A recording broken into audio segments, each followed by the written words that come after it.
So who are we? We are in the travel and tourism sector. We're a leading UK inbound tour operator for the German market, so striking similarities to Prevero. We currently bring in around about, well, our data's a little bit out of date now, it's actually over 125,000 tourists in the UK each year, and we provide 2,500 round tours and city tours. We are primarily a B2B, in fact nearly all a B2B business. Holiday makers, our end consumer base are often retirees, typically stay for a week and spend in excess of around about €1,000 per tour. Our main focus is Germany, and we sell to tour operators, coach operators in Germany with retail packages through online, offline sales channels. And 70% of our business currently comes through Germany, although we do have Austrian, French, and other areas within Europe. Got long-standing relationships with our customers who book traditionally 12 to 18 months out in advance. And the nature of the business is such that we collect all cash in before the date of travel, and we don't pay suppliers until after date of travel. So negative working capital profile and an FD's dream. This is to give you a bit of an example of what we do. This is a tour, a round tour. Now, I don't profess to know much about Rosamunde Pilcher, being a German literary, but this is one of our top-selling tours, and it just really demonstrates the resilience, complex, and the multi-stop packages involved. Because there are 2 flights, there are 8 coach journeys, there are 14 attractions, 9 different meals, and 7 hotel stays all over the course of 8 days. So you can imagine the tour operator and the wholesaler in Germany wouldn't have a clue in terms of putting this together. But there's clearly a huge market for it.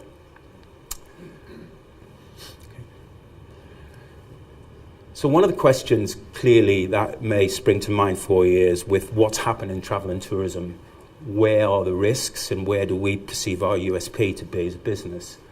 There's clearly a risk of disintermediation with how people can go about booking their own city breaks, example Expedia, building their own profiles, the development of all-inclusive resorts. But what isn't really catered for are complex package holidays with multiple components.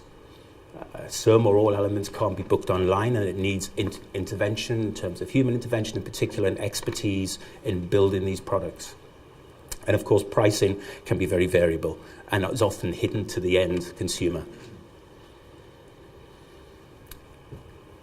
A little bit, that's how we've done so far, last few years. I could have gone back previous to 2012, where it was about 19, 20 million, but we're very much focused on looking forward. This is very much just about H&M growth and excludes any real major acquisition. But we're very hopeful that at the end of the summer, the 46 will have turned into excess of 100 million post-acquisition.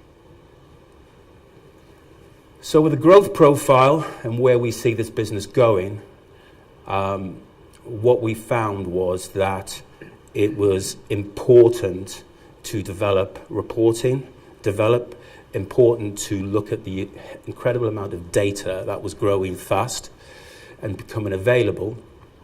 And some of the key stats in the business today: groups are growing 15% per year. The number of packs currently is at 136,000. It's going to be over 150,000 by the end of 2017. And our cancellation rate, defined by, we have to probably book 4,500 tours to actually have 3,000. So we have roughly a cancellation level of around about 33% on an annual basis. And that's primarily because there isn't enough packs on the tour. So if you think of an average packs, it's roughly about 38 persons per tour, of which we target to get that a minimum of 30 to 35 to make it run. Okay. So this will be very familiar with an awful lot of you, I think, just in terms of the challenges a business is facing in terms of the demands placed upon it as it grows, and it grows relatively quickly. The business has historically relied on complex spreadsheets, And there's an increasing demand for accurate, reliable, real-time management information, which is a miss. The business has struggled to really interrogate data quickly and effectively to allow it to make business decisions far quicker. Clearly, with the growth plans, we're going to become ever more multidimensional in terms of source data acquiring and multi-view output, and the number of products are only going to grow. So the importance of margin performance analysis is only going to increase. And as I will show you in a while, it's a two-stage process for us with Prevero. So just go back one slide in a second, it's okay. One of the key challenges we have is our main front office system is very common to our particular sector, and it's not particularly flexible. It does a very good job, but it doesn't do much in the way of accurate data interrogation. So as we are finding in our acquisition process, there are other customers out there who are using it, but equally are not doing the things that we are currently about to set off and do. Okay. So what were we looking to try and achieve? We wanted to position hotels and more as a sole user of a yield and allocation management system within the market. Yield and allocation, striking similarities to how maybe an airline would manage yield, but for us it's all about hotel rooms, it's about ferry crossings, it's about numbers of packs on buses. We wanted to improve more the understanding of our customer dynamic and what the wider market trends were, certainly getting closer to an ever-growing customer base. And we wanted full visibility of all transactional data, which getting it out of our current mainframe front office system was a real problem. And with agility and flexibility and speed of action, we wanted the adaptability to make alternative solutions as well. If one particular room wasn't available on one particular tour, how do we maybe change the tour around to still satisfy what the customer needs were, but maximising our allocations where we have got all over England, all over Scotland, all over Ireland. And ultimately the output, improving the reporting content that allowed management to make the appropriate decisions.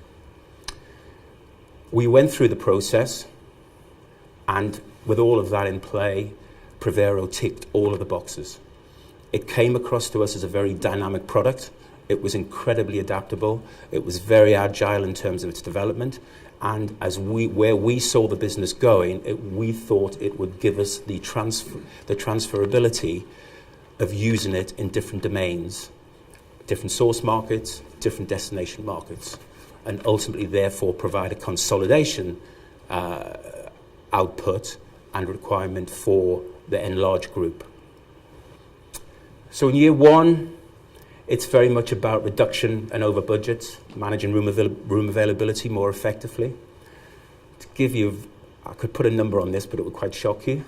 But we believe there's potentially between 2 and 3% margin improvement alone in terms of that 0.1 in our business, just by managing and placing far more effectively tours.